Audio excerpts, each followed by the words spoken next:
The museum was really sort of a surrogate nanny for me, and I would and in those days, this is the 50s and 60s, early 60s, you could wander around in there by yourself, a kid could, and there was very few people in the museums at that time. The majority population was guards, actually. And they you knew could fire a cannon in an MFA during those days and not hit anybody. You could. It was like being in a library, very quiet. We can talk about that a little later, about the changes of that museum. That museum's amazing, yeah, big changes. But so the point was, though, that nobody was telling me, don't look at this, do look at that. So I just looked at everything that this encyclopedic museum had, and that included fabulous, at that time, Japanese galleries, Chinese galleries, as well as American colonial art, and a little teensy bit of contemporary art. There was no African art, but there was a lot of other things. And so I really got an idea early on that culture was a very large thing. There were no boundaries. Everything was equally interesting. All these cultures were equally valuable, and that's how that was my introduction to art. You weren't force-fed listening to kind of received notion of art history. I mean, you kind of built your own idea of art history on the fly as a kid. I did. And not even as a high school student. I mean, you're talking about as a 9, 10 years old. 9 or 10-year-old, yeah. which is kind of a really interesting way of experiencing art. I mean, I don't think anybody in here, has anybody here had an equivalent experience of kind of being dumped into the art world that way? I mean, I can't say that for me that happened. I mean, I think for me, my earliest experiences of art were school trips to the Metropolitan Museum in high school, or to the modern Audio Whitney, when the Whitney was behind the modern on 54th Street. And you know, for me, it was very different. It wasn't about the freedom to see, it was about the freedom to smoke cigarettes, you know, without anybody looking at you. Yeah. Because you were away from school and you could like sneak off and have a cigarette. So I always associated art museums with a certain kind of freedom in loco parentis, from the teachers, from your parents. It was about freedom, but in the worst possible way, like the freedom to smoke cigarettes. It had nothing to do with creative freedom or artistic freedom. It had to do with just personally, that was a free zone. So it always seemed like a free zone to me. Sure. Yeah, it did to me too. And I was, you know, this was the 1950s and 60s, as I said, and this was when I grew up. And this is America. Pre-Civil Rights Act, pre-women's movement, pre-Stonewall, and I was a gay kid, feminine identified gay kid, which is slightly different from being a female identified gay kid. I was a feminine identified gay kid, and Does that mean you were teased a lot? I was teased somewhat, although I had a temper, and so I was not somebody that was to be messed with, to be honest. I was quite a feisty small person, and so, which was lucky for me. Yeah, really. What Boston community were you in? Well, I lived in a suburb called Weston. In Weston? Weston, yeah. Well, that's where Lois Torf lives. That's the home of the Torfs. You know Lois Torf, the great print collector? Yes. They yes. donated the print. They're there? They're from Weston. Oh, my heavens. Yeah, she was the one who recruited me to the ICA. Oh. And she was vice president of the board there. So Weston was actually the first place I stayed when I was brought to Boston to take over the ICA, was in this weird town of Weston. Yeah, weird. Where's the word? But anyway, that's where I grew up, and fortunately with parents who didn't try to make me anything I wasn't. They let me alone. Were they artsy? No. My dad was a doctor. My mom was a housewife.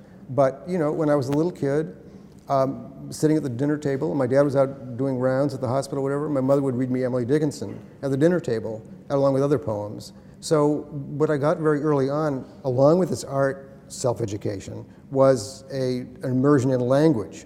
You know, because if you're reading Dickinson when you're a little kid, even the lightweight Dickinson, that language is just addictive, and it sank in. There's no question about it. And she was writing about the place where you were growing up, essentially, or very close to it. Well, she was writing about birds, and I was a bird watcher, and she was writing about, I was an amateur botanist, and she was writing about flowers and mortality, and I was, you know, you see, when you're a little kid, you know, you see animals die, and that's a puzzling thing to see. So I was very aware of all this kind of dark underlying And were you stuff. writing at this point? And I was Were you writing. a diary or notebooks? I was or- writing diaries and stories and poetry, all these things very early on. But you were on your own. You weren't reading as widely as you were seeing art, because that. I was reading a lot.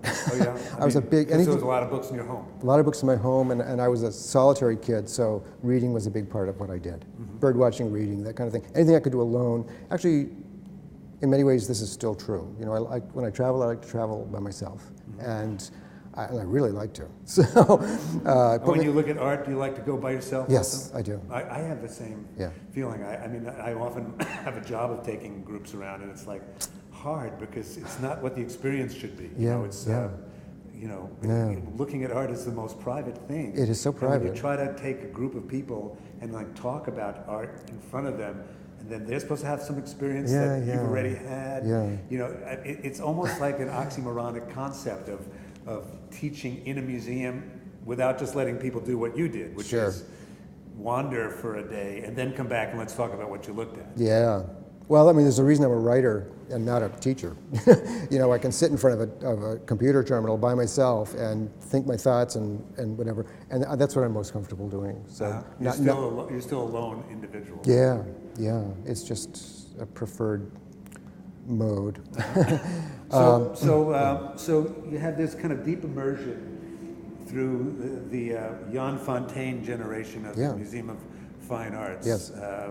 Who was actually quite a remarkable Remarkable. man in Yeah, his own way, yeah. although very narrow in his interests. He was, but he And let things happen though, even if he wasn't particularly I interested think in he them. was the one who had that fantastic Japanese rock garden Yes, built there yes, too, which is one of the yes. most beautiful, Beautiful. gardens anywhere. I mean, in any museum. Yeah. You know, different than those horrible sculpture gardens that generally pop up around Yeah. art museums, where they Yeah. basically stash large sculpture from their Hirshhorn. trustees. You know, God, Oh, what that's a nightmare. Yeah, yeah. yeah.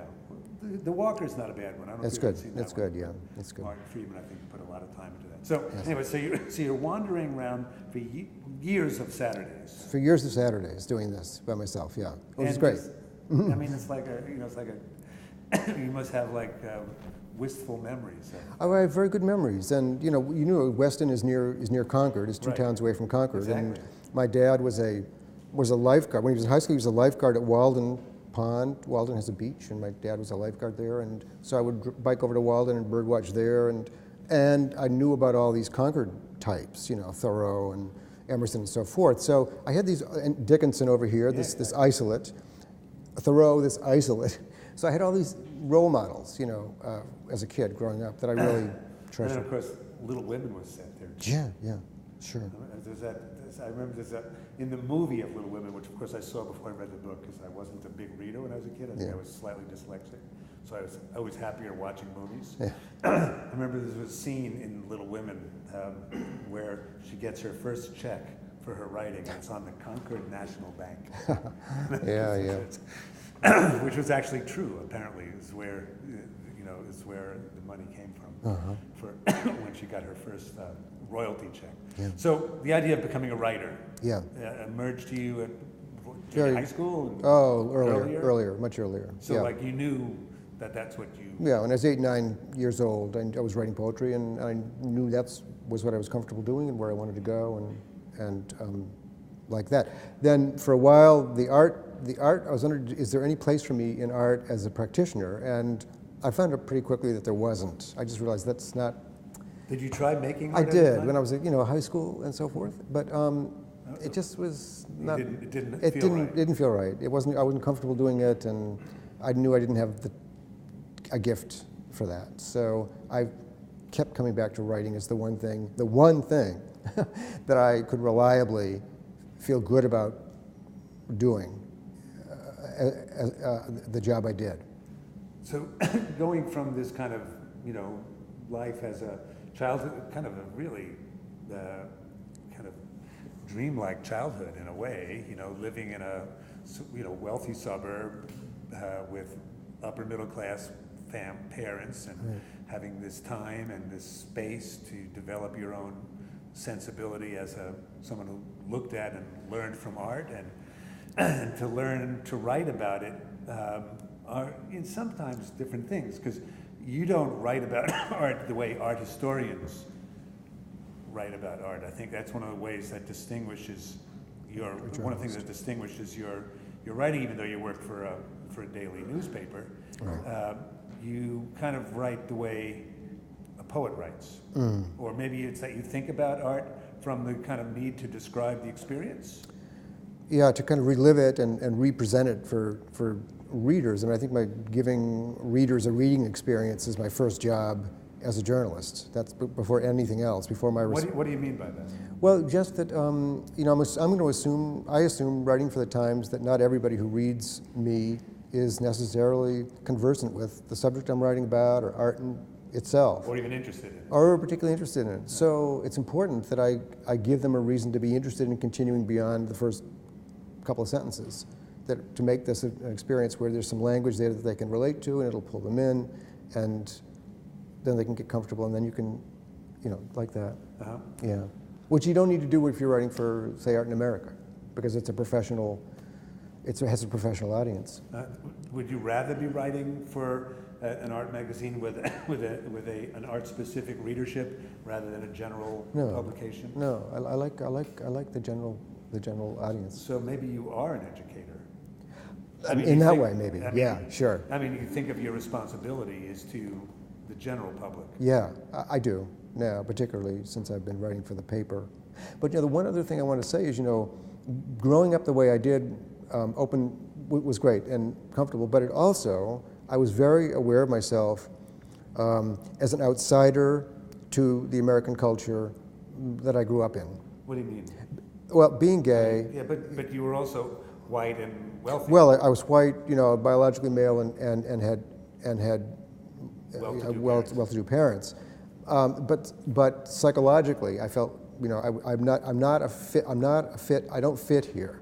Huh. And in the 1950s, I'm telling you that, you know, the 1950s were not like today. They were not. It was very chancy being a small, slender, blonde, gay kid in 1956, 1961. That was not an easy thing to be. And I realized that what I was never going to be in sync with this mainstream culture that we were in. Did that make you angry? No, it didn't. It just was reality. And I was very aware also, and because I felt like an outsider to the culture, I was very aware of other outsiders to the culture, which is, you know, like my dad was a jazz person. He loved jazz, just loved it. And so we had all these jazz records, you know, and it was all African American singers and musicians, you know, Billie Holiday and so on. So all through my childhood, I'm listening to black music. And yet I'm seeing no black people around me. I was very aware of that. Your high school had nobody, ever. And so, but I was aware of this whole other, and I was coming into the civil rights era. You know, 1964, the year the Civil Rights Act passed officially. The year of all the freedom riders. The freedom. Well, I was not a freedom rider, but I was on a Greyhound bus going through the South that summer, because I had a friend who was in reform school in Austin, Texas, and I wanted to go visit him. In Austin, yeah, in a he was school? a kid from my town, and you know, he was just like me basically, except he had these kind of criminal tendencies, and he was going around breaking into people's houses, like my parents' house, you know, and so eventually everybody said, oh, that's just Stuart, he's just doing that, and he didn't take anything. He just would break in and leave. I mean, he had done his sort of, the purpose had been kind of looking for attention. Yeah, and also he was smart, and he wanted to do a smart thing. Happy. Yeah, he just wanted to, he just was something he had to do. So anyway, but somebody nabbed him and sent him away. And to Texas, a reform school yeah, in Austin, yeah, Texas? Yeah. There was from Weston, Massachusetts? From Weston, Massachusetts, yeah. Jesus. So I felt obliged to visit him. So I collected a bunch of money from school friends and got on a Greyhound bus, and you know, and by yourself? What age? by myself. I was at this age, I was 64, so I was like what, 16 or 17. Wow. And took off. And I had relatives along the way. My Uncle Sampson was in Washington, D.C. My cousin John Elliott was in Chapel Hill. But other than that, I didn't know anybody. And my one goal on that trip was I wanted to meet Eudora Welty. So, and she was in Jackson, Mississippi. So, I got to John's house in Chapel Hill, and he said, look, 3 civil rights workers have been disappeared. So whatever you do, don't get off the bus. If you insist on continuing with this trip, don't get off the bus in Mississippi.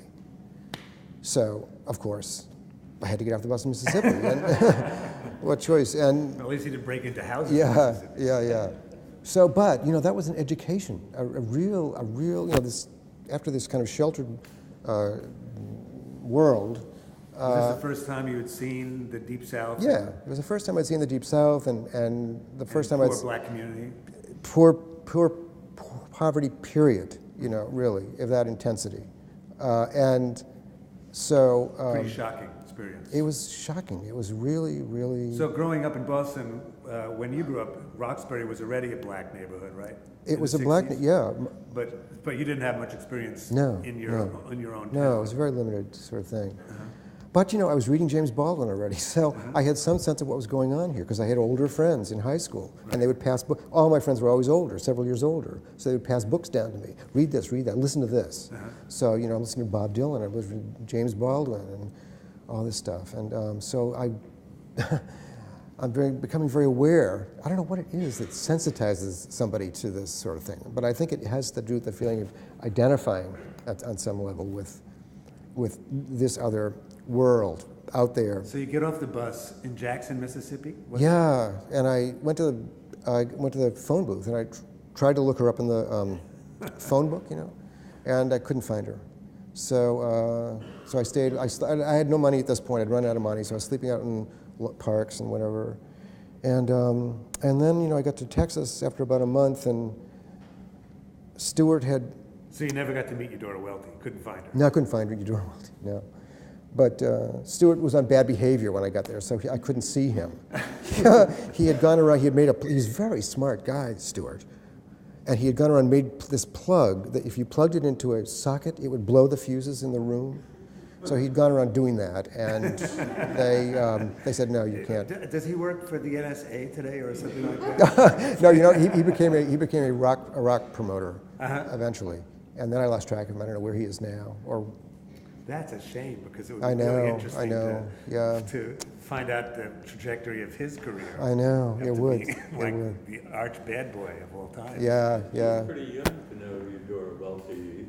I mean, It was the first book I took out of a public library at 13, A Curtain of Green. That wonderful book of short stories? My first library book ever. I loved it.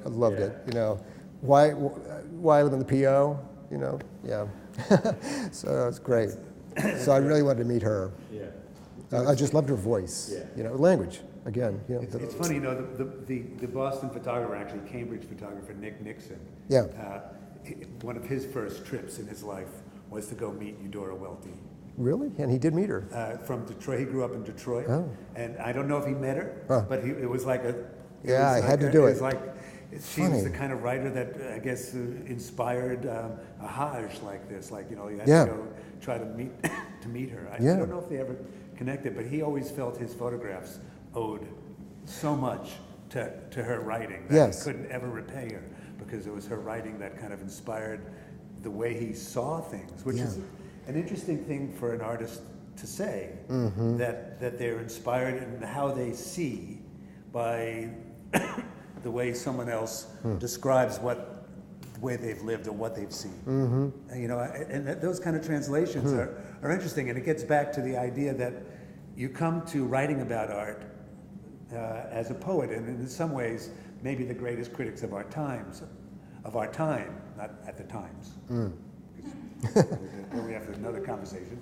The greatest critics of our time have often been poets. Like John Ashbery. Like John Ashbery. Even John Yao is a very good writer because, in effect, Frank O'Hara. Of course. Totally. In fact, I was just reading this Frank O'Hara poem that he wrote on the day that Billie Holiday died. Oh, which was just 4 days Beautiful. ago. Right. Yeah. And Beautiful. Actually, Jeff Neeson, the provost here at the school at SVA, sends that out every year on the anniversary of her death. He sends out this poem to like his friends. Yeah. And so it's like always shocking to read that I know, poem I again. know. How prescient and how painful, but how, how it revealed so much about that moment. Yeah. That we can, that, are there pictures that can tell us that much about a moment? Well, of course there are. Mm-hmm. But in a way, it takes to put words to those, to that kind of experience. Mm-hmm. Not descriptive words, but describing the experience is often something that a journalist can't do as well as a poet. No, it's true. I agree. Yeah. I mean, art journalism tends to be disappointing in that it's kind of it's kind of the name of the thing rather than the thing itself. Yeah. And so, but real criticism seems to be an attempt to get to the thing itself through language. Well, just to make it personal somehow, to make to convey the idea that you've had a personal experience of this art, and you'd like to convey that personal, which is the best you can do. You can't, rather than say thumbs up, thumbs down, or this is great, this is not great. Just say this meant something to me, and this is. I'll give you some idea why it did, how I felt my way into this or through it or whatever. It seems like a good way to go. Yeah. But that's not always appreciated at on a daily newspaper.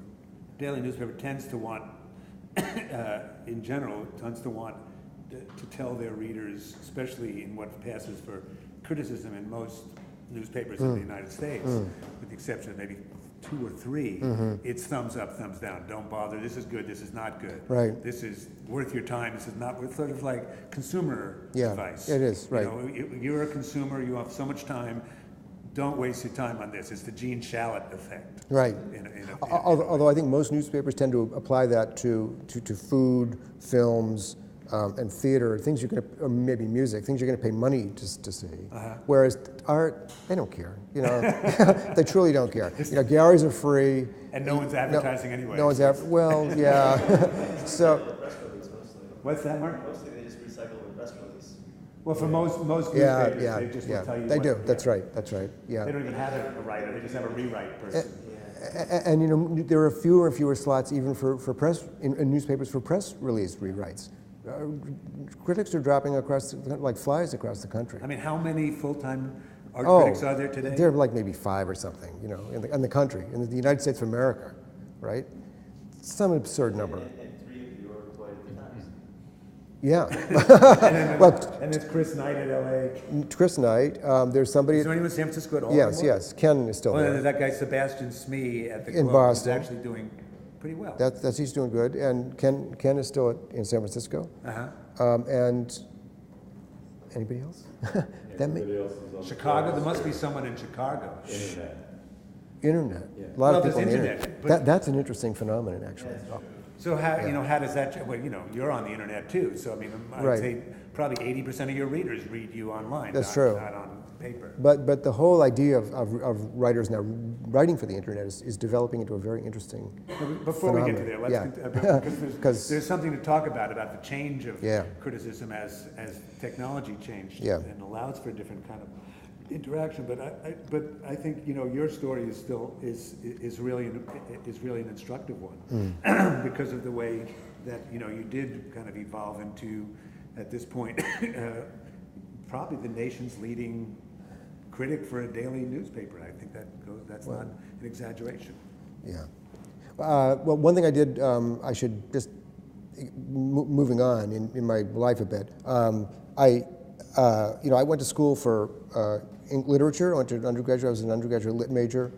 I did take some art courses during that time, but... Were you at Harvard? I was at Harvard, yeah. And so you took spots and dots in the basic... Well, what I did was this. When I got there... That was what they call the art, the basic art history undergraduate contemporary course. It was all, spots and dots. yeah, because it was just all these people sitting in a dark room, kind of zoned out, and nobody. It was considered a gut.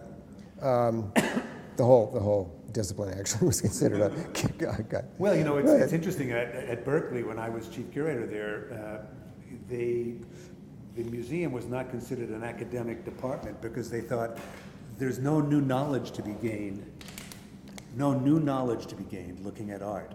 So art is essentially just a student Did somebody actually activity. say that? Oh yeah, the Jesus. provost of It's the stunning. a guy named Ron, whatever his name was. Yeah, well, And, no wonder you've forgotten. Because we would say, why can't we get academic money to run the museum? Oh no, Stunning. it's a student activity.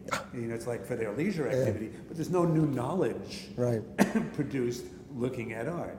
And I would think, Man. God, what happens when the poetry department comes in? Yeah, I was getting new knowledge all the time.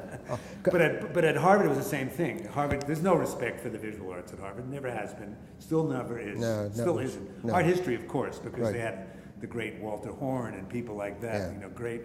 Well, now he was at Berkeley, but I mean, they had great art historians. Yeah. Neil Levine and people like that Yeah. doing extraordinary research. Yeah, they had a lot of good people. I was not in touch with any of them actually, but So you were an English major. well, I was an English major. But the first when I got there, the freshmen were required to take a science course. So that was not good for me. So I went through the catalog and I found an anthropology course, which qualified as a science course. And the anthropology course was called Primitive Art. This is 1966. And you've got to know that in 1966, in the United States of America, there was a single PhD granted at that point in African art history. One. It was at University of Iowa. It was Roy Sieber, sort of the father of us all, and he was the one who had gotten it in 1957.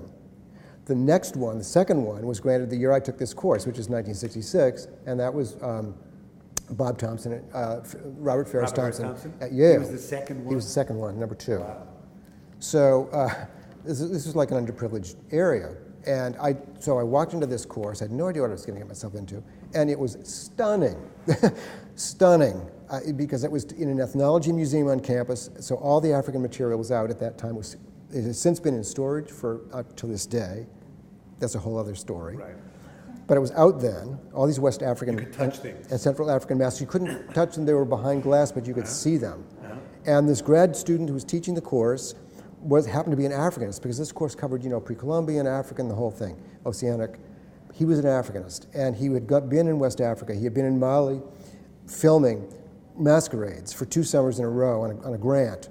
So he had all this raw footage of these masquerades that he'd been filming, and he would show them in class, and we were sort of his guinea pig audiences, kind of, do you think I should include that? What do you think? How did you like? And then he would show these things. He would say, now go out to the galleries and find the masks you just saw in the films. So you'd go out and you find Dogon masks in the galleries. Wow. So you had this very interesting image of what art was, this performative. But it was also put in the context of ritual, of actual rituals, Yeah, rather than yeah.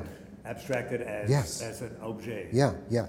So you saw it in the way.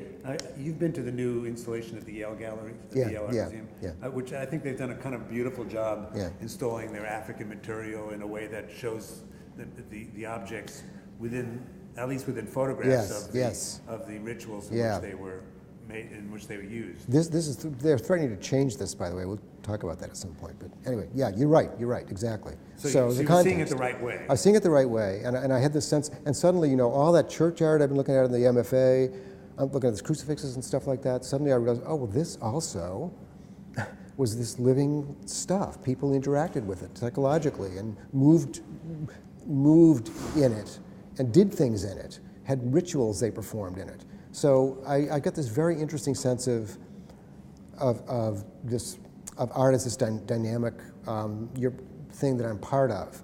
And then the next summer, 67, I go to Europe for the first time on my own, and I end up in Istanbul, and I'm ending up in all these mosques and Byzantine church, Hagia Sophia. I'm in Hagia Sophia. It's the most extraordinary space I've ever been in my life with that.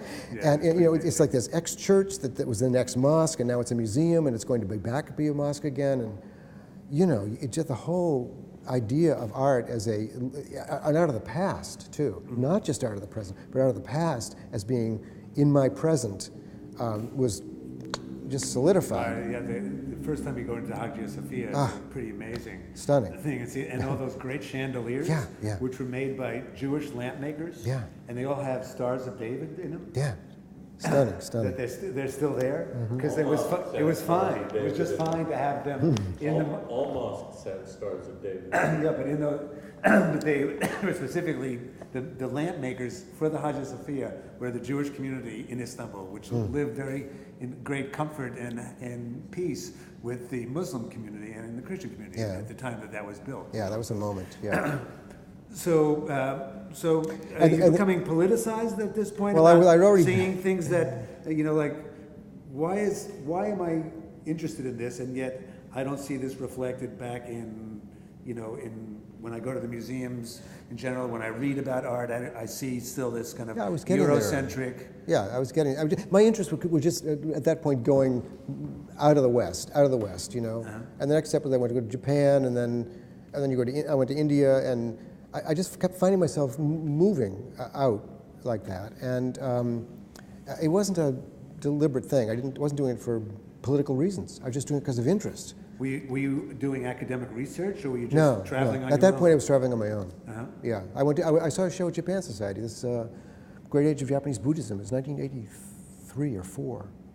Fabulous things they brought in, all these wooden Buddhist sculptures, and I just went to see the show, and I realized I want to go where those things are from.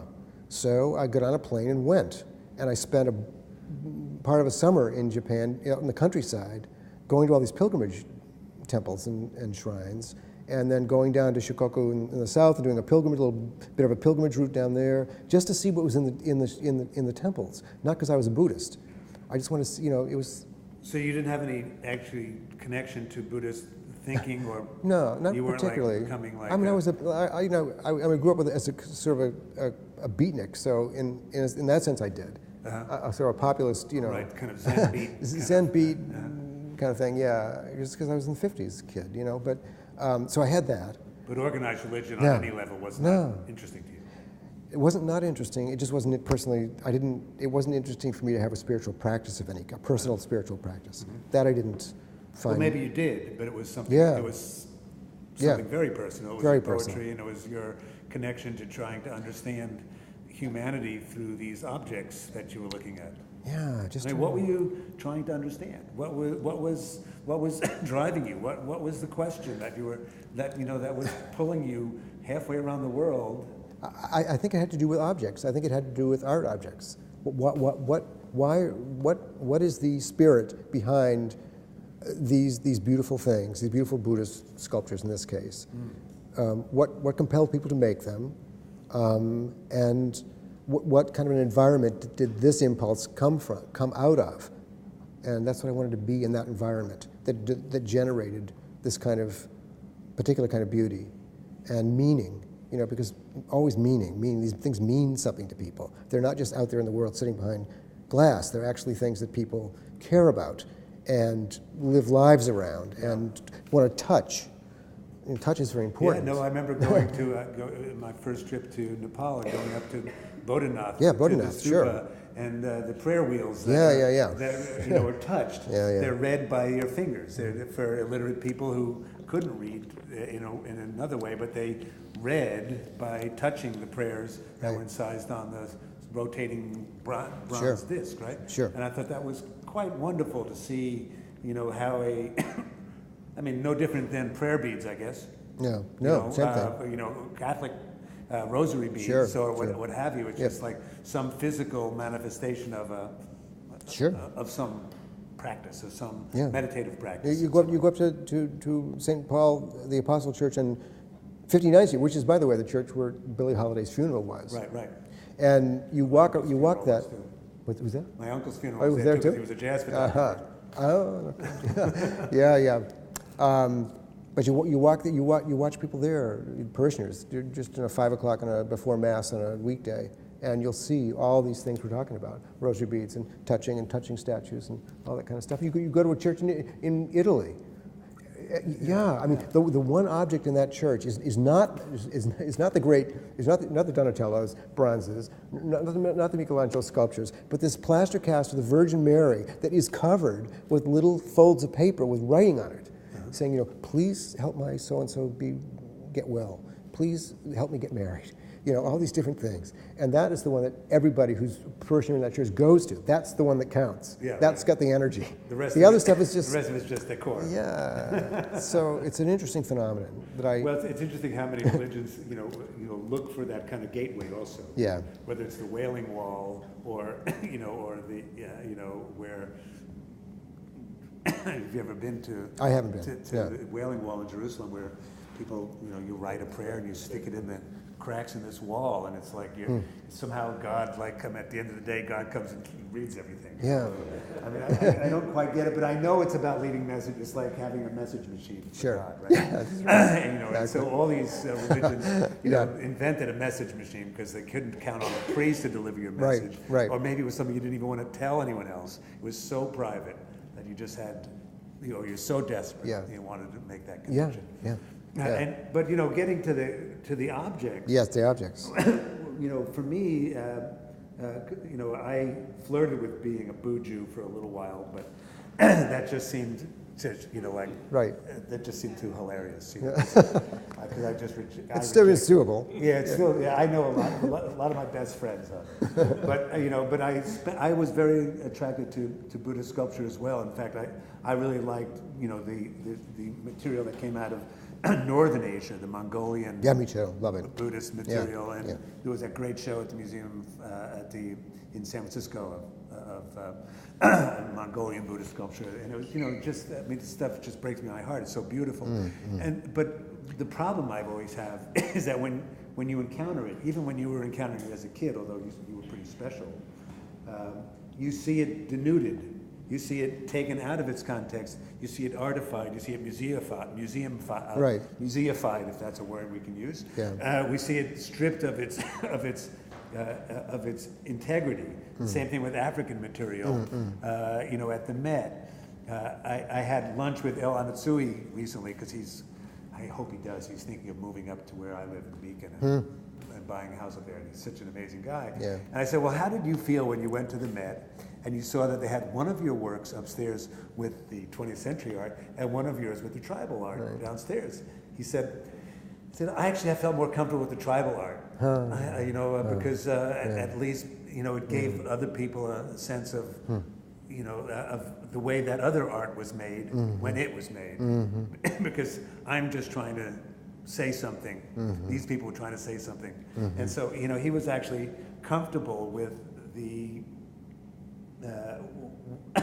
with being contextualized within African traditional art.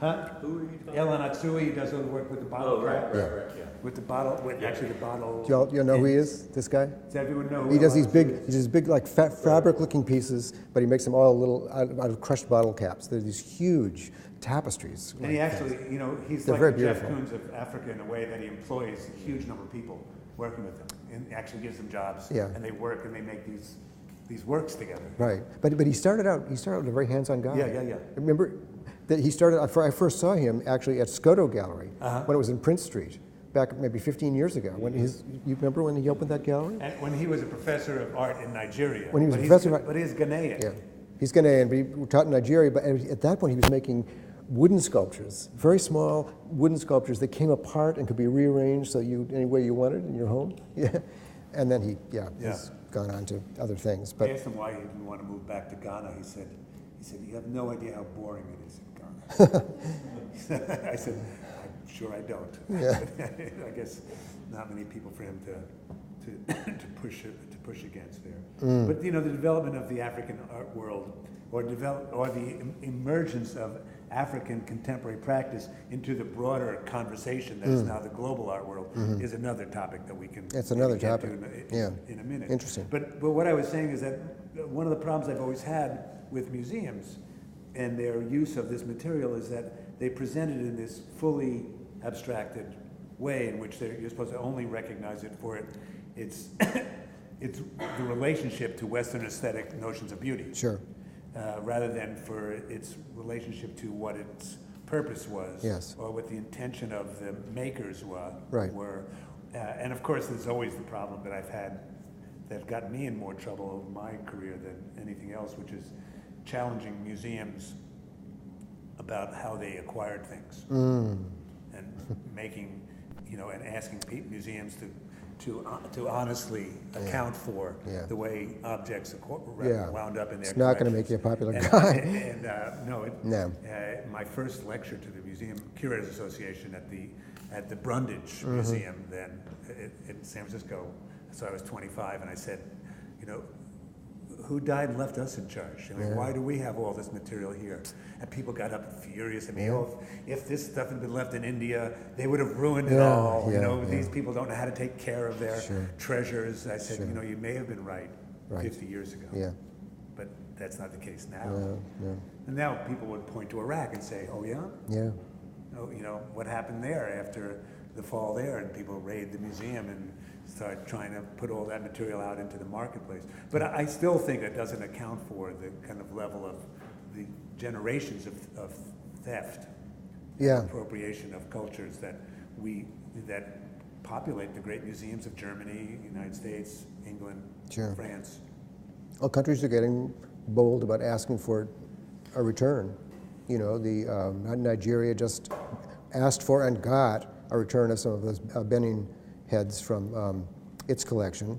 And that kind of thing goes on. Cambodia got back some stuff from the Met recently. I think a new generation of museum curators and directors, and even some trustees. I mean, you still have the Shelby White Right. generation of, Yeah. of trustee donors Right. who see what they've done as Yeah. in the service of preserving objects, Yeah.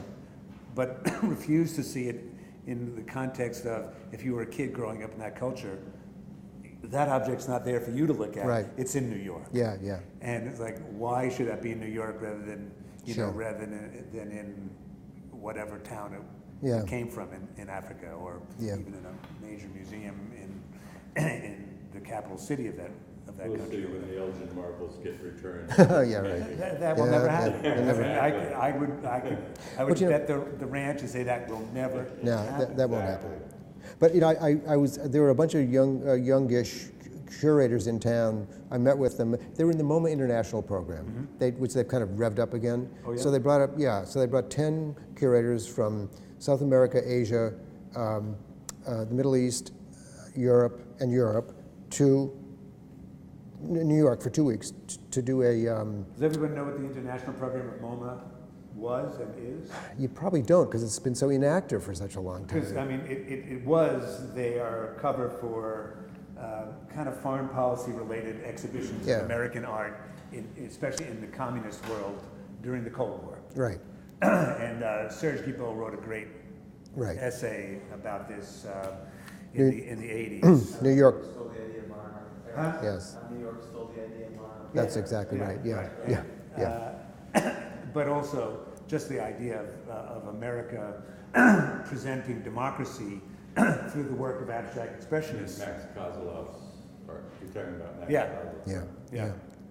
But this guy Jay Levinson is in charge of it now, Uh-huh. and Jay's actually a good guy, and And he he used to be at the Guggenheim, didn't he? he did, yeah. He had his cooking, and anyway, about 15 years ago, he brought a bunch of African curators over, 8 of them, and they were here for 10 days, and he sent them around to museums and let MoMA's personnel talk to them and show them stuff about conservation and all this kind of technical stuff. And then at the end of that, he had a round table where they were each asked to give a presentation on their respective institutions in Africa. And I went to that. I happened to go to that. It just was totally a fluke. But it wasn't open to the public. I just ended up there. And it was utterly fascinating to see how these museums, which are not, apart from the ones in South Africa and Zimbabwe, are not built on a Western model. They're an entirely different model. And some of these curators didn't have enough money to make slides of their quote collections, which were minuscule anyway. But what an interesting day that was. So, and I'm still friends with 2 of those people I met that day. From Mesgrim Esegwed from Ethiopia. She started since then an alternative space in Addis, which is still going, and called Zoma. It's named for a young Ethiopian artist who died of cancer, woman that was a friend of hers. And Zoma is an amazing thing. It's really great. In Ethiopia, really? Yeah. Oh, cool. So out of that international program, things are happening. And were they complaining at all about the kind of material that they, from their countries, that they see at the Cleveland or at the Met or at Chicago or? No. Did they feel No. like that? No, Was no, there an no. ownership issue? No ownership issue. No ownership issue. I think the idea of what art was not possessiveness. They didn't feel possessive about art. Interesting. Art for them was a way. Their museums were mostly community-based museums. They doubled as centers for children, for education, all kinds of different things. So Sounds like they're- Mass Mocha. like maybe a little sort of, yeah, like Mass Mocha. But so their idea of art was a very interesting one. It wasn't like precious objects put here. It was something that you learned from. It was something full of ideas that you taught ideas through, and it was very instructive to meet with them. Sounds like it was inspiring. Totally, yeah. Have you visited any of them subsequently? Yeah, Uh-huh. yeah, I did. When you made your trip to Africa, Yeah. last trip to Africa. Yeah. right? Oh, sure. So I went to see them, and that was very, very remarkable too. Well, of course, writing about Africa from your perspective has been also it's important because when Americans, especially New Yorkers, but maybe just readers of the Times, read about Africa, they're generally reading about war, Yeah, famine, corruption, yeah, in one order, one way or another. right. But they're not reading about the efforts of communities to define themselves Right. through the rebirth of their culture. Yeah, Although there was a story in the Times maybe just yesterday about the current economic boom. Yeah. About the amount of investment that's going on. Yeah, yeah. Wondering if it'll be the next tiger economy. yeah. It's like in X number of years, I mean, 10 years or something, we'll have the world's largest population by far, much larger than India and China combined, huge, and it's full of brains. That continent is just full of alert, energetic brains. So it's just a question of giving them the means to,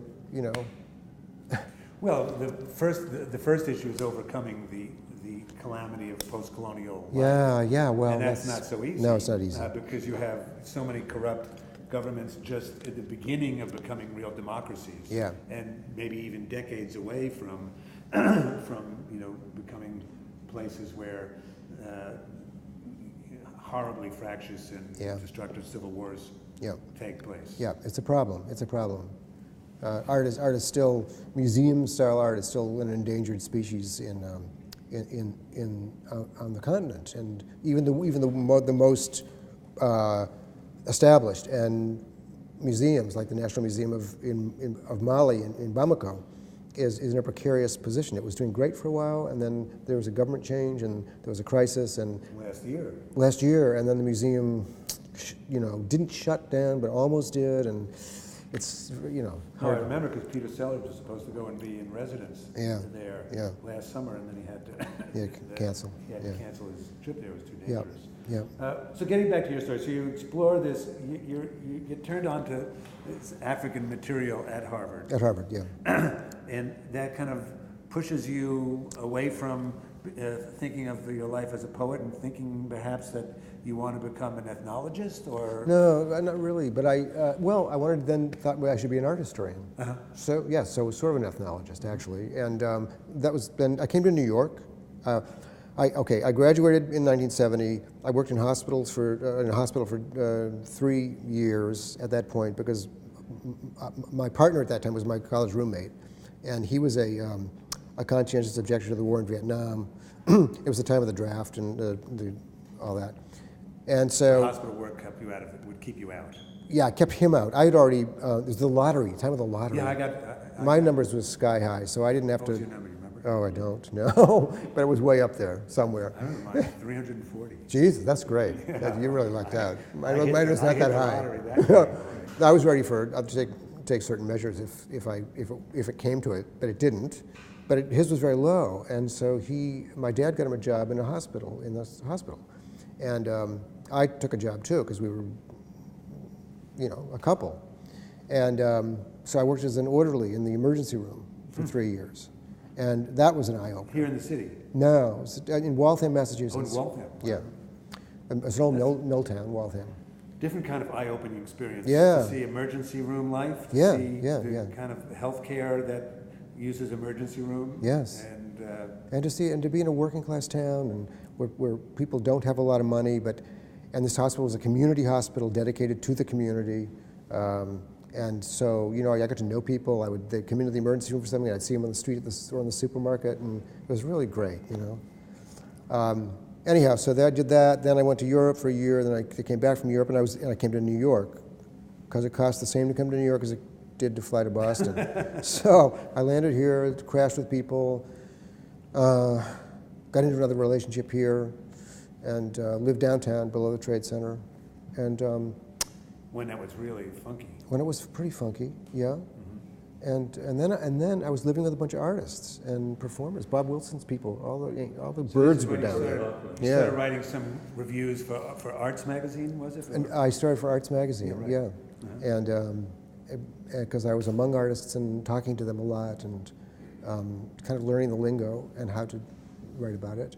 And Arts, of course, was a great magazine because, well, you remember Arts. Yeah. I mean, it had a staff of 3, Al, Teresa, and Richard. That was it. And I don't think anything really actually seriously got edited. You would. There was no email in those days. So the way you would deliver your copy is you would go down to their office, one-room office, on 26th Street on that park, and you would slide it under the door, and they would do a mail collection like once every 2 weeks or something, and then. You'd get a little note back in the mail from Richard saying, "Oh, I like this," or something like that, and then they would appear, and on the first of the month that it appeared, you would get a check in the mail. And they paid almost nothing for your writing. Like $10 an article. $10 maybe an hour, but the point is they paid. So you felt like a professional. You know, I've been paid for this. This is not just a freebie.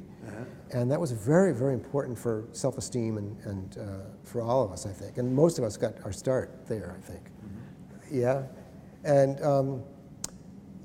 so I did that, and then Did Bruce Kurtz write for Arts? no, Bruce Kurtz, I don't know. Right, I don't think it's somebody else. He was writing about popular culture a lot. He wrote about video. Right. He also wrote about commercial television from the perspective of an art critic. Oh, that's which was good. really yeah. interesting Sure. at that point. Sure. Because everybody thought, that was it was the heyday of the beginning of the video revolution. Right, so right. Television was anathema. You wouldn't talk about what David Anton called video's frightful parent. Yeah. Right. Sure. But Bruce Kurtz was actually interested in writing. Huh, He was interesting. interested in writing about commercials even. Yeah. Very interesting. Yeah. New art form. Yeah. Yeah. So you're there, and then how does the Times find you? Well, it's less later. Then I go from there to I'm doing. I have day jobs for years. Yeah. Well, $10 an article is not going to I pay. was not going to pay you. So I did various day jobs, and then I started to write for Art in America. I met For Betsy. for Betsy Baker. I didn't meet any of these people actually face to face, because I just didn't, and it was all through the mail. But then I started writing for Art in America, and Betsy was really great. Betsy's like my model for a really great editor. I love her a lot, and she's a good person. 30 years. 30 years, yeah. That's a pretty long run. Long run. And she just was the perfect reader, good writer herself. It was, and she let me do all kinds of stuff, African stuff and Buddhist art and stuff. And plus, of course, contemporary art. And I was living among contemporary artists, so I was learning about that too. And that was my primary thing. People wanted to read about contemporary art. So this is in the early 70s. 70s, yeah. Mid-70s. Mid-70s. 74. Yeah. The art world in New York was pretty politicized. It was. Especially during, Watergate and post-Watergate era. It was a pretty politicized world. In terms of the Vietnam War and its impact. Right. But also it was the beginning of the real recognition of the exclusion of African American and Latino and all women from the art world. Yes. How did you kind of find yourself in the kind of early moment of that kind of foment in the New York art world? I was actually oblivious to it, to be honest with you. I really was. I was not in that world. Your outsider stance had kind of disappeared for you. It didn't so much disappear as I was in the small world of Soho and below, And so I didn't catch any of that, much of any of that in Soho and below. Right, you were in your own community. My where own you, community. You weren't an outsider, you were an insider. Right, of that community. Uh-huh. And that lasted for a bit. And then at the end of that decade, I broke up in that relationship and moved up to Chinatown, and then moved to the East Village, and the East Village was just starting to do its thing at that point. Early 80s. Yeah, and that's when I started to be much more aware of what was going on politically. What do you remember why, or what kind of event, what event triggered that? Because this is pre-AIDS issues. Yeah. What would have triggered, I mean, when you guys were all doing all the kind of stuff in Times Square, Yeah, the that Dr. kind of Dennis stuff. show, and that kind of stuff. That kind of stuff. So what was in the air that was triggering a sense by, it's now 1980, It 81. wasn't really pre-AIDS, it was Kaposi sarcoma. Yeah, It was like, ARC. it hadn't really gotten a name yet, ARC, right? Yeah. Yeah. Yeah. So we were all aware, but it was like, it was the plague years. Yeah, that's right. When nobody knew what was going on and how what caused this. Right. It was a very, very strange So time. early on, you knew people who were sick, who were getting sick. Yeah. Primarily gay people who were getting sick. Yeah. But nobody quite understood it. Nobody understood it. Or even wanted to think Or knew that what there to was do something. about it. You know, it was a very strange time. And you think that was propelling the kind of, I mean, obviously It was for ACT UP, but ACT UP is really, 1977, there were gas lines. You know, it was a whole combination of things. Yeah. So. Yeah, it was. but for you as a writer, as somebody who's addicted to the object, Right. really interested in objects that come from other cultures and trying to make sense of the broader nature of what we think of as the art world rather than the kind of exclusively Eurocentric one. Right. When did this start to kind of gel into a point of view, let's say? Well, Because one would say that you have a point of view. Right. If I say someone like, oh, Holland Carter's going to my seminar, and they say like, oh, well, he's predictable. I said, predictable? What do you mean? I said, well, he's always going to be the person who's going to write about this or write about. I said, yeah, but isn't every writer at the Times predictable? Yes. Well, so why would we only say that about someone who's coming from a progressive perspective? They're predictable, but. It is something that Michael Brenson suffered from, for Right, sure. sure. He was like the predictable, liberal or leftist on the Times until, for whatever reason, he left. And Right. That's probably not something for us to discuss here. But Right. when did you think your point of view started to become such that you realized this is what I want to write about? I want to try to make a point. Not in any particular article, but in the whole of what I'm doing, in the whole of my practice. I'm trying to make a point. My practice has become about, fill in the blank. Right. My criticism is about. Right. How would you finish that sentence?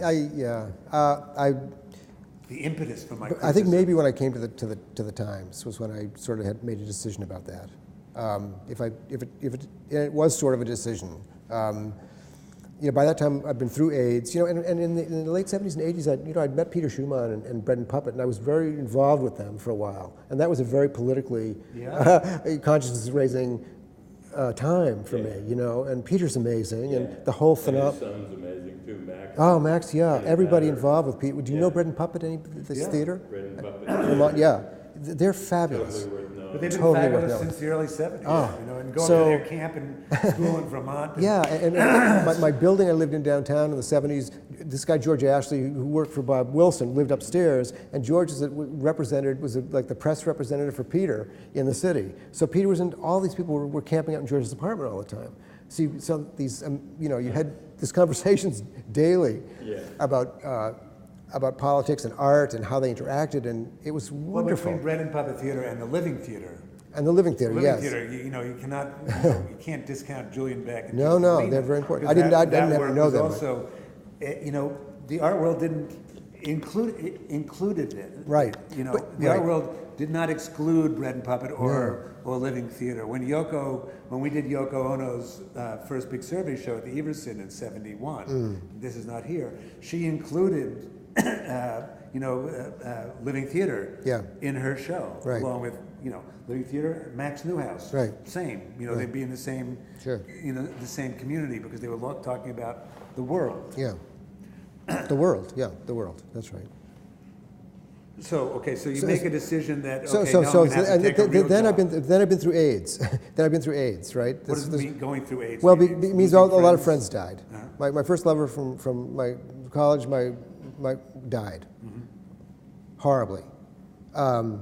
These people you thought you would know for the rest of your life, and they're gone and going. And then it was fast, too. And then it was fast, and you don't know who's next and what the head count's going to be. So it was a very on edge period. This late '80s and 1990s, early 1990s, and that was my main in my mind all the time. It's like that. So What do you mean by that? Is it what can I do? Well, Is that what was in your more- mind? the- Can I do anything about it, or do I just get to observe it? Did you kind of feel Well, like I felt like I was back in that emergency room, back in all those years earlier. Where you had to be hands-on, and everything you did somehow related to mortality, and it was impossible to separate out art and life and all that stuff. Yeah. It was all part of this thing, and so. Yeah, life became as serious as a heart attack. Well, You know, usually I mean, it was our like life was parents who were serious. going, oh, my friend just died, blah, blah, blah. Suddenly it was our generation. Yeah, it was our and people generation. our age dying, so it was a whole other. Yeah. Well, I mean, life became serious, right? From the, Yeah. in a way, if you think of the, of the period from Woodstock on, Yeah. peace and love, taking acid, rock and roll, enjoy, celebrate life, be with the planet, the emergence of the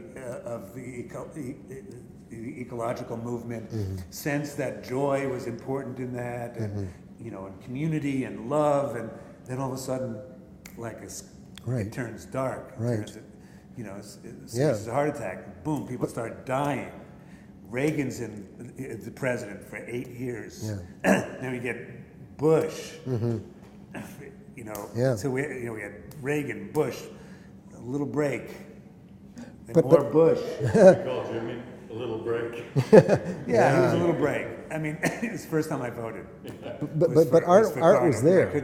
I couldn't bring myself to vote before that, but I voted for Carter, right? I thought, I still think he's a great man, actually, even though He's gotten better, greater since he's he's the been. greatest ex-president we'll ever I think have. so. Yeah, really. Yeah. But art was there. Art was part of all this, which is important to me to say that a lot of artists were producing art in response to this crisis. Not everybody was, but I started to look at art in terms of this. Even art that was not particularly political, I started to look at through the lens of fragility and mortality, and I realized I'd always looked at it that way, really, always.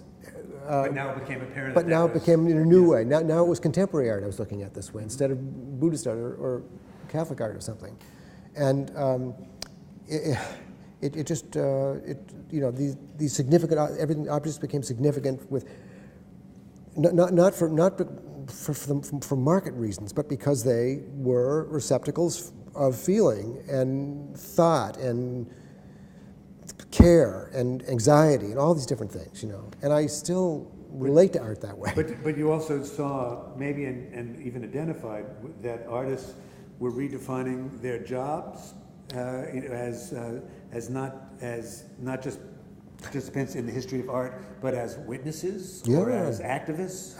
ACT UP was art, art.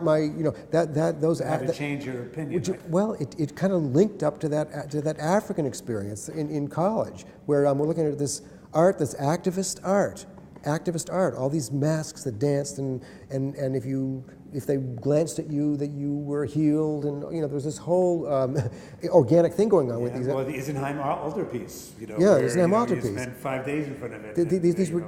These were dedicated to be interactive and change your life and change life around them. They weren't just stationary things. And so suddenly, I'm looking at ACT UP and Klaus Nomi and all these people doing their thing, and it's all about art and life together like that. But it's also about outrage and anger. And outrage and anger, that's part of it. This was not polite art anymore. This was not art that was, interested in necessarily in formal innovation, No. Although clearly there was some great Right. formal innovation. I mean, if you look at, David Wojnarowicz, and there's great Right. formal innovation in a lot of his work. Right. But it wasn't about that. It was to use it in the service of Right. of what? Of something specific, something directed. Well, I was looking at Agnes Martin this way.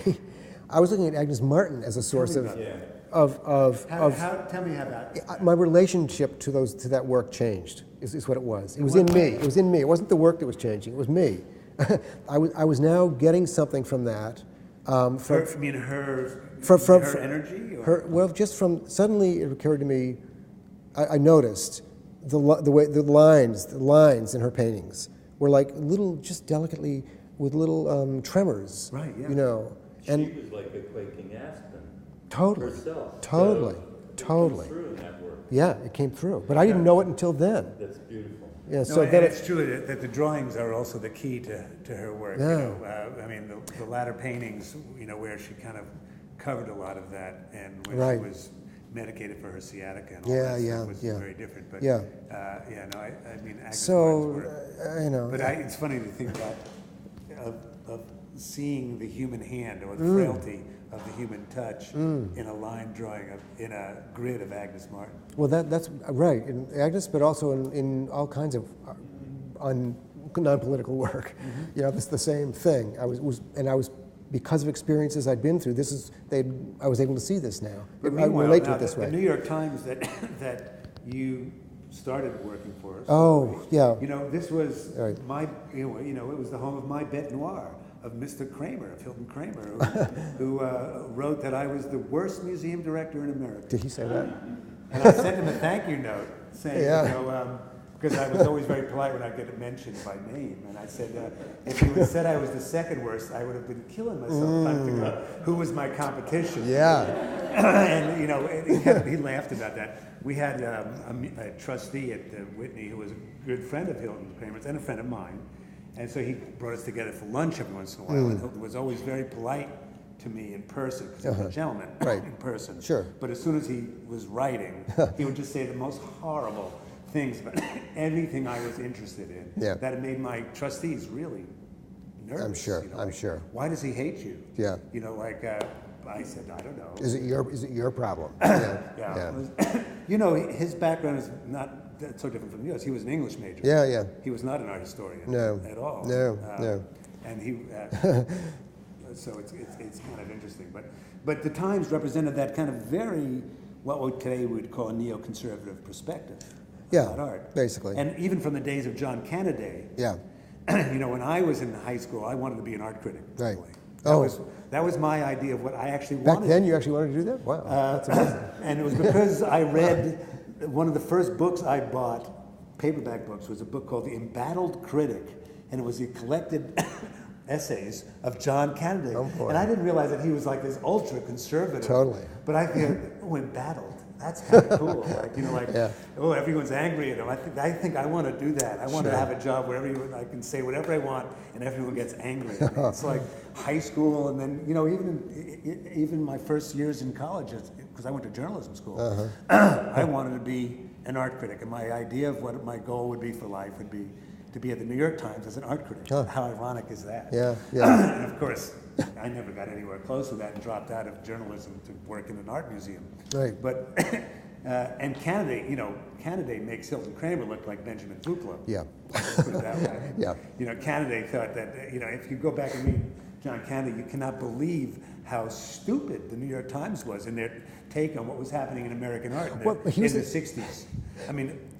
He was a food critic originally, and primarily, Which was the kind of person they would put as art. And then they needed an art person, and he wanted to shift positions, and they said, okay. He was a good food critic, apparently. And so they said, well, if you're a good food, you can write, we'll move you over here, and you do some homework. But it's an interesting, if you think of the history. in his mouth. His face was in his mouth. I don't know Exactly. who came before John Kennedy at the Times. I don't either. But it would be interesting to somebody to write about the history of art criticism of the New York Times as a way of mapping the kind of changing tenor of the intelligence of not only the Times itself, but of New York. Yeah. I mean, the Globe, we know that the art critic was like the job that nobody wanted. Yeah. Absolutely nobody wanted the job in the Boston Globe. you wanted to write about sports or politics, Right. and that was it, because that was Right. it. Yeah. The Times, you know, great theater reviews, great theater reviewers, great film reviewers always. Right. But art, it took a long time for the Times to kind of grow up. Yeah. So you were part of that process. So you arrived there what year? I got there in 92. And Roberta was already there. She'd been there for 5 years. Branson was there? No, Oh, is he gone? Michael just left, Just and left, right. just left, and when Michael Kimmelman was appointed chief critic. Right. What's that? Branson was good, I thought. Yeah. Michael Branson was good. Yes, yes, I agree. I agree. Branson left right before you came. He left. I basically kind of replaced him. Uh-huh. They had that slot open, but I came in as a freelancer, not as a staff person. And I was in graduate school at that time. I was at Columbia, and I'd been to India, and I decided I wanted to be to study art. I'd gotten my MA from Hunter in general things. I'd studied Islamic art there, and Islamic art. I did a independent study in Islamic art that took me to Kashmir in India to look at Mughal pavilion architecture in the So you were gardens. able to go, before the war, you were able to go to Kashmir? 84, yeah, just before. It was, Yeah, I went in 73. Oh, fabulous. Nagin Lake and Dal Yeah, Lake and yeah. up there in Srinagar. Yes, great. So beautiful up there. Beautiful, beautiful. Yeah. So then, but from then I went down to India itself, and then I picked up again on Buddhist material, and I realized that the earliest Buddhist material I'd ever seen was in India. So I went to the caves and so forth on the Western Ghat, and I decided that's what I want to do. I want to study this stuff for the rest of my life. So I went to Columbia, and there was one teacher in New York at that time. Stella Kramers had retired. She was still doing dissertations, but had retired to Philadelphia. So Vidya Deheja was at Columbia, and that's why I went to Columbia to study with her, which I did. And did my orals and all that stuff. I was working on a dissertation, and the Times called and left a message on my answering machine and said, we need somebody to do a little bit of work for us. So I said, yeah, sure. So I did, and then, huh? Your ABD from Columbia. Yeah, ABD. Yeah, I am. You guys know what that means? That means Oh, but dissertation. Someday. I didn't hear what you said. Oh, I'm ABD. What is that? All but ABD is all. different than ADD, which the rest of us. I'm that too, by the way. But all but dissertation. Yeah, so that's what it is. Actually, our Yeah, colleague Stephen Madoff has finally just turned his dissertation. he did. He Oh, finally did it. He finally did it. Fab. I got it. At Stanford. And Wonderful. Oh boy, long time coming. Well, my day may come too. 25 years it took him. Yeah. Now, don't get any ideas about your thesis projects, because No. I mean, you can take 25 years if you like, but that's on you. But if you do, make sure you're doing interesting things. So how old in were you between. when you went back to grad school? I was 40. Right. Yeah. I was working at CUNY, at a computer center for CUNY. My full-time job. That's my day job. Because I was working for CUNY, you could get cheap tuition. So I went to Hunter, and I'd never had any art history stuff. So I said to them, I've never had any art history stuff, but I got this other degree, and could you? They said, yeah, come on. So, and it was at night, all adults I studied with, people who also had day jobs. So I felt right at home. And the courses were fantastic, one after the other. I started with Greek art, went right through, and great. So ended up in Islamic, India, Buddhist, back here, Vidya at Columbia, and then the And it Times. turned out that there was nobody writing about that kind of material at the time. No, it was 1992, And nobody no one- was. No, it was never even recognized as a lack. It No, was like, no. oh yeah, Yeah. the rest of the newspaper of record, Right. for the whole world, and we only cover Eurocentric art made in New York. And the world was changing. Yeah. The world was changing. 14th Street. Yeah, about 40.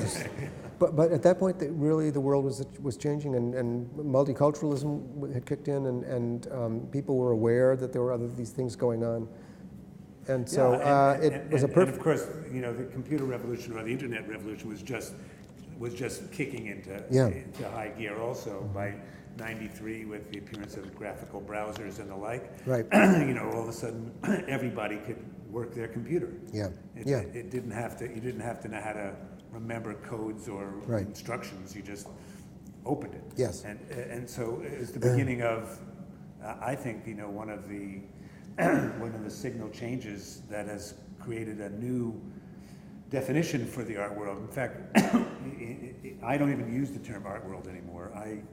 Because I consider the art world a subset of this conversation that's taking place, which involves much more than the art world. Much more. And the art world, especially the part of it that's defined by the marketplace, it's not that it's irrelevant, it's just a small part of it. Yeah, that's it. And so the problem becomes then how you see your job, or your job as you imagined it in 1992 or 93 as you began there. You saw your job writing a review every once in a while. They just would say, do 2 or 3 a week. Well, that's what I was hoping for. Right. Yeah, but they said, no, you've got to, we need somebody every week. So, it took me forever to write that first review, that's 600 words, and because I wasn't used to writing it that length. What was your first one? My first one was a show of Indian art at the Met, of very tiny South Asian objects that Samuel Eilenberg was an interesting guy. He was a mathematician at Columbia, and for years, he died a few years ago. But he also collected these little Indian art, and he collected little tiny little Indian art so that he could slip them in his vest pocket and get on the plane, and nobody knew he was taking the stuff out of the country. So the Met has this fabulous collection of sort of, And it's ironic because the reason that material was made small in the first place was because the people were nomadic and they pilgrims. up and traveled. Sure. With them, right? I mean, so it was always meant to travel. It was always meant. Yeah, Put it in your coat. that's right. And It was always keep meant walking. to travel. It just Yeah. wasn't meant to travel in the pocket and go into an American museum. But I guess that's another story. But anyway, so that was my first thing. And then it took me, because I wasn't used to writing at that length, so it took me a long time. It took me like a week to write it. And then I filed it, and I think, oh, well, that's over with. And then they call me saying, we need it a day earlier next week. And so I was started off that way. That's how it was every week. Were they assigned to begin with? That one was. They asked me if I would do that. Right. And thereafter, not so much. Not so much. No, they let me choose what I wanted. About that. Yeah, let me choose what I wanted to critics do. at the time, They didn't go, okay, got to write about this one. No, No, you didn't no, they think so. didn't. Yeah. It's fortunately, Yeah. you would it's think that. because I wouldn't have been able to stick around there if they'd done that. But you'd think that a healthy collegial environment for critics would be kind of seminar-like. That everyone would sit around a table once a week and say, what's happening in the world? I want to do this. Like, in a newsroom, daily, there's these kind of conversations. The editors and the people at their various desks will report on what's happening, and everyone kind of knows everything now because of the internet. But there used to be that these specialists in a particular area or subject would raise to the editor what they thought was important, and they would either assign a reporter or to cover it or whatever. But it came out of a discussion. Yeah. And it was why great papers with great editors are great, because the discourse runs the paper. Sure. And it's, the editorial writers, they may be separate, but they're listening in on the same conversations and having their opinions. Rarely does that happen with art or with culture in general, where there's a kind of a broader conversation. But tell me, has that happened now, or did that begin to happen at the times where there was a conversation in which you were all saying, the world is changing and we need to be doing this. We need to be paying less attention to the market, more attention to the voices that have not been heard, or to the techniques that are being reinvented or are being lost, or is there a dialogue like that guides the kind of general editorial direction of cultural writing at the times, including art? I can only speak for art. That's really the one area. But we the critics and the reporters are pretty much we decide among ourselves what we're going to cover. Is how it works. So you sit face to face, or is it done by We email? do email. Everything's email now. Because the critics don't have to be at the paper ever if they Are don't you want ever there? Rarely. Thursdays I go in usually because I want to work with the copy desk or something, and I like editors as people, so I enjoy working with them and sitting down and doing stuff. But that's my only day, But they're fun. They're great because they've all got their lives and personalities, and some of them are very, very good readers, and I like that. If they read me and they'll, with an eye to language and an ear to language, and say, you might think about blah, blah, blah. And that's great, Yeah, I love it. good editors are Really great. impressive. They're the best.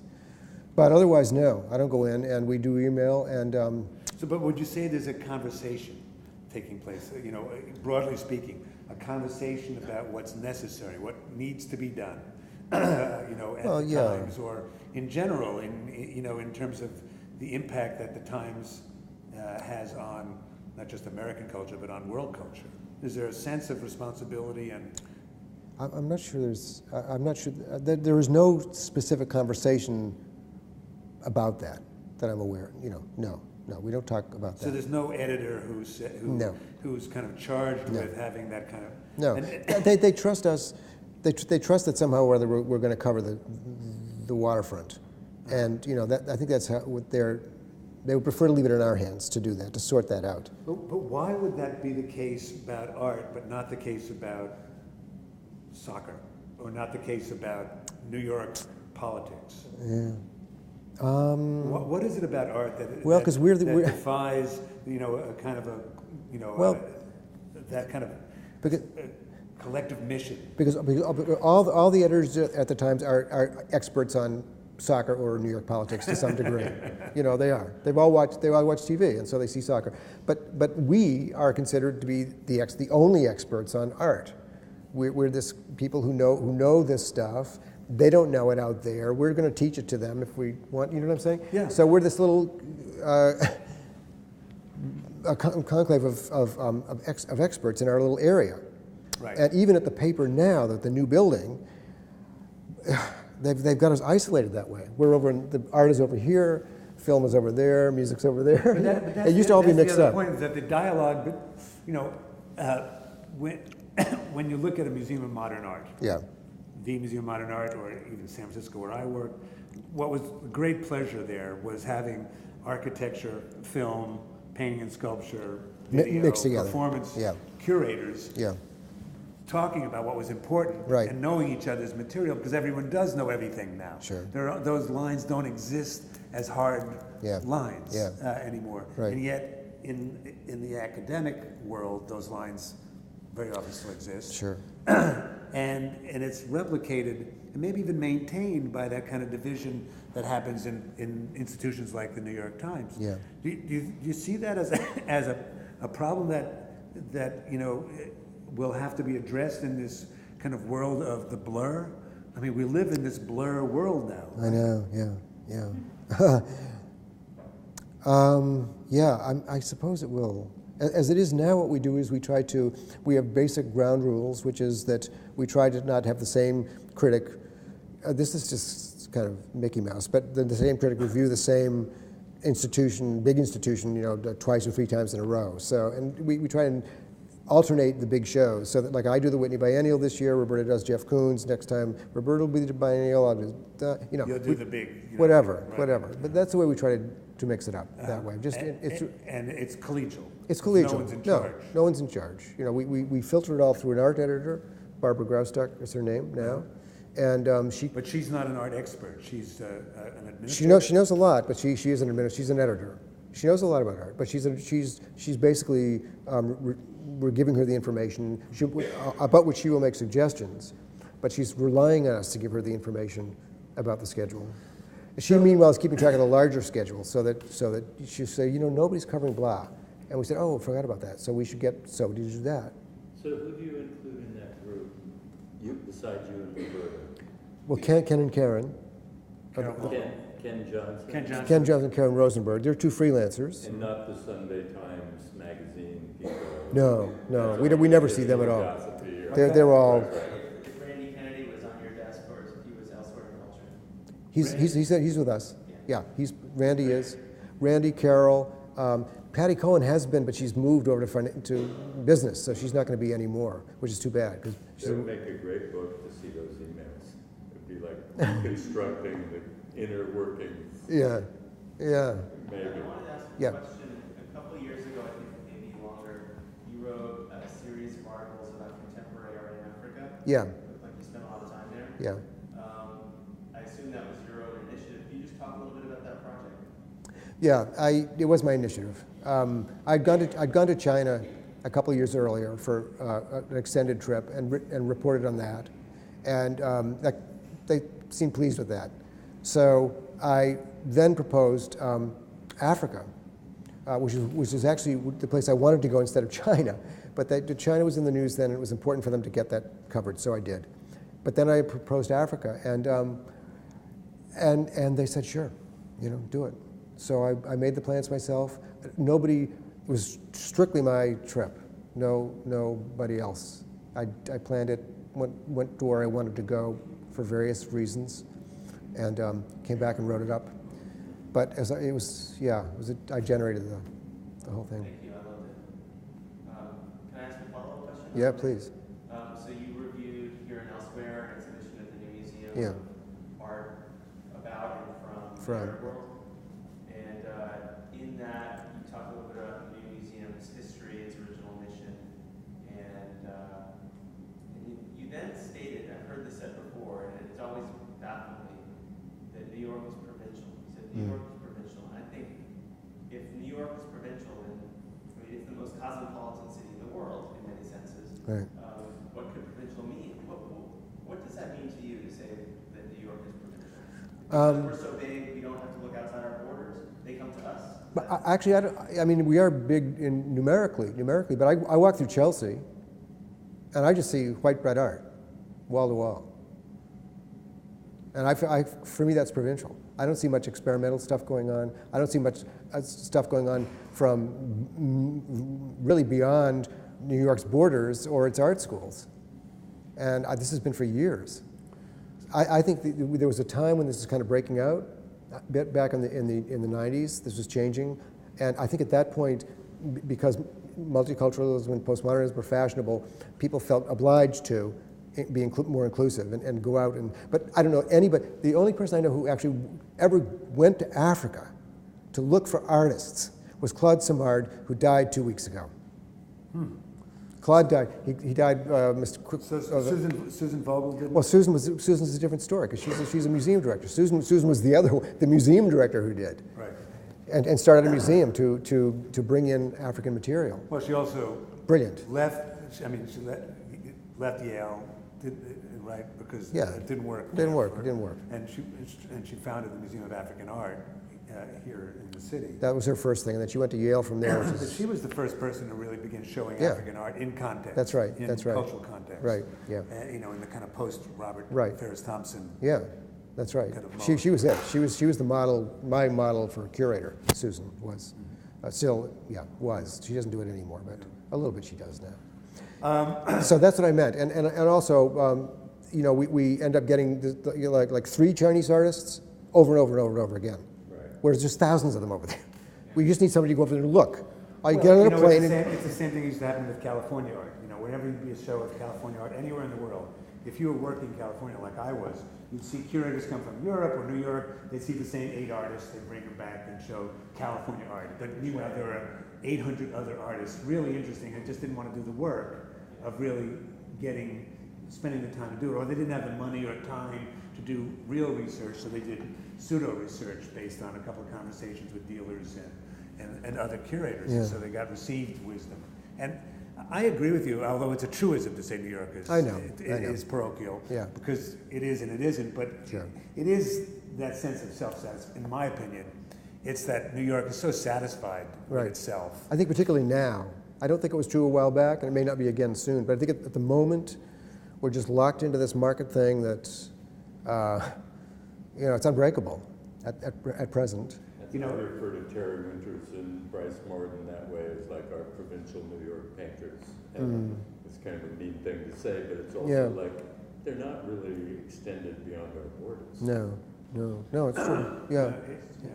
Yes. Yes. I was wondering if, like you said, they pick the same artist over and over to represent an area.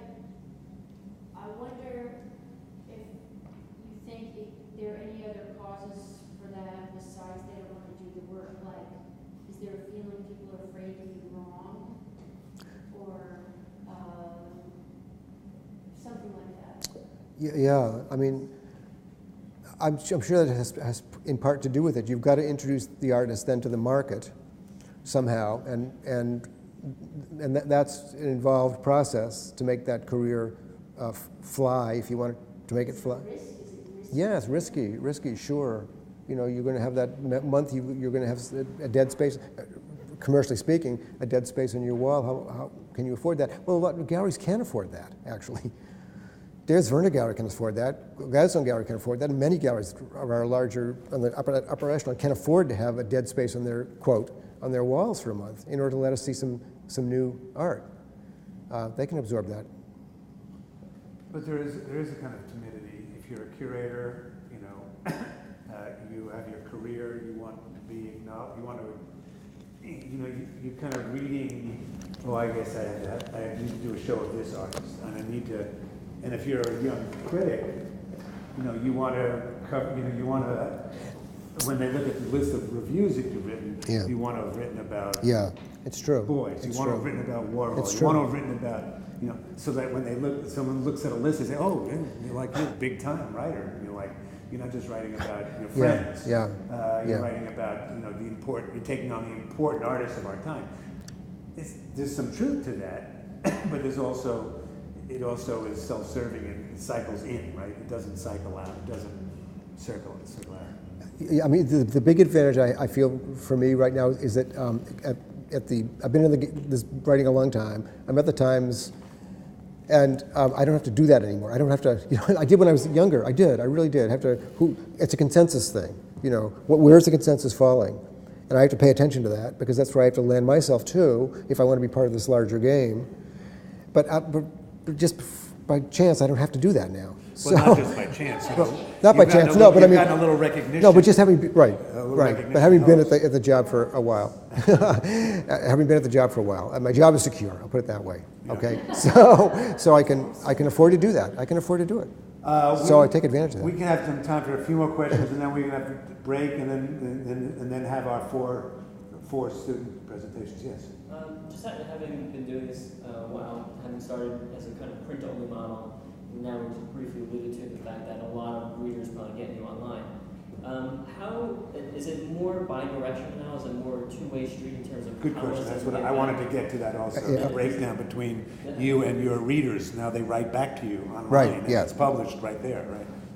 Yeah, emails. I get a lot of emails. Yeah, and how, does that affect inform your criticism?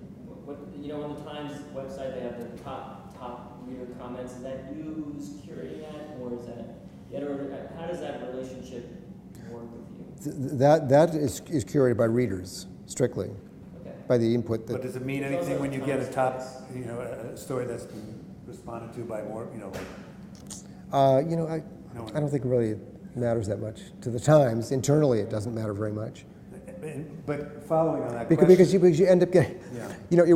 because you end up getting some really weird, things at the top of that list. They're almost always, the food articles and stuff, and you'll end up getting an article up there in the fifth or fourth spot. You can't figure why that one instead of that one from last week, and it's hard to figure out, But I like email. But what about the notion of criticism becoming more the critical process becoming more of a forum, where you say something, your readers, both individually and collectively, say something back. Do you then respond back? Do you I do. create a conversation with your readers? To some of them, I do. Yeah, if they look like they're asking for a response, and some do, then I respond.